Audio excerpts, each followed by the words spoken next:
3 ദിവസത്തെ വർണ്ണാഭമായ കാഴ്ചകൾക്കപ്പുറം സ്വിസ് ഹോട്ടലിനോടും ശ്രീനഗറിനോടും വിട പറഞ്ഞ് എന്നെ കാത്തിരുന്നത് സ്വർണ്ണ പുൽത്തകിടി എന്നറിയപ്പെടുന്ന സോനാമാർഗ് ആയിരുന്നു.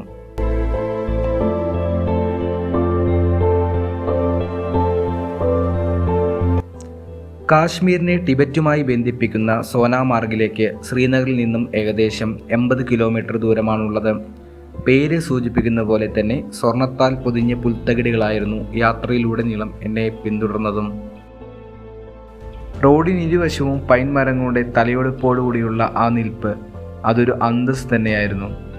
കൂടാതെ ഇരുവശങ്ങളിലുമായി ചെറുതും വലുതുമായി ഒഴുകിയിരുന്ന അരുവികളും ചേർന്ന് ഇതുവരെ കാണാത്ത ദൃശ്യാനുഭൂതിയാണ് എനിക്ക് സമ്മാനിച്ചത്. പോകുന്ന വഴിയിലുടനീളം പച്ചവിരിച്ച താഴ്വാരങ്ങളും കണ്ണെത്താത്ത ആകാശനീലിമയിൽ തെന്നി നീങ്ങുന്ന മേഘപാളികളും അത് വേറിട്ടൊരു ദൃശ്യാനുഭൂതി തന്നെയായിരുന്നു. മഞ്ഞു വീഴുന്ന വഴികളിലൂടെയുള്ള യാത്ര അതൊരു റൈഡറെ സംബന്ധിച്ച് ഒരു വികാരം തന്നെയാണല്ലോ. അവിടെ എന്നെ ഏറെ ആകർഷിച്ചതും ആ നിമിഷങ്ങൾ തന്നെയായിരുന്നു. ശൈത്യകാലങ്ങളിൽ കനത്ത മഞ്ഞു വീഴ്ച കാരണം ഇവിടത്തേക്കുള്ള യാത്ര താൽക്കാലികമായി നിർത്തിവെക്കാറുമുണ്ട്.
ജമ്മു മുതലുള്ള ഏകാന്ത യാത്ര കുറച്ച് പ്രയാസമുള്ളതായിരുന്നുവെങ്കിലും സോനാമാർഗിൽ ഒരു ഗ്രൂപ്പ് തന്നെ എനിക്കായി കാത്തിരിക്കുകയായിരുന്നു.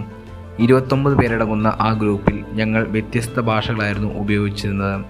എന്നാലും യാത്ര എന്ന അനുഭവത്തിന് മുൻപിൽ അതൊന്നും ഒരു തടസ്സമേ ആയില്ല. ഗ്രൂപ്പിലെ എല്ലാവരും വാഹനങ്ങൾ റെന്റിനെടുത്താണ് യാത്രയ്ക്ക് സജ്ജമായിരുന്നത്. എന്നാൽ ഞാൻ മാത്രമാണ് സ്വന്തം വണ്ടിയിൽ എത്തിയിരുന്നത്. അതൊരു സ്വകാര്യ അഹങ്കാരമായി തോന്നിയിരുന്നു.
പേരടങ്ങുന്ന ഒരു ഗ്രൂപ്പിനെ കുറിച്ച് പറഞ്ഞിരുന്നല്ലോ. യഥാർത്ഥത്തിൽ അതൊരു പാക്കേജ് ആയിരുന്നു. ടീം ലീഡറും ബാക്കപ്പ് വെഹിക്കിളും അതുപോലെ എല്ലാ അറേഞ്ച്മെൻറ്റും ഉണ്ടായിരുന്നതുകൊണ്ട് തന്നെ യാതൊരുവിധ റിസ്ക്കും ഫേസ് ചെയ്യേണ്ടി വന്നില്ല.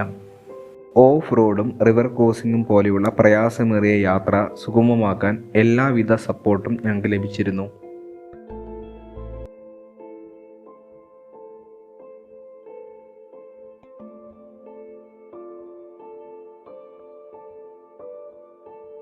ഇനി അടുത്ത വീഡിയോയിൽ സോസില പാസും അതേപോലെ കാർഗിൽ വാർ മെമ്മോറിയലുമായി നിങ്ങളുടെ മുമ്പിൽ എത്തുന്നതാണ്.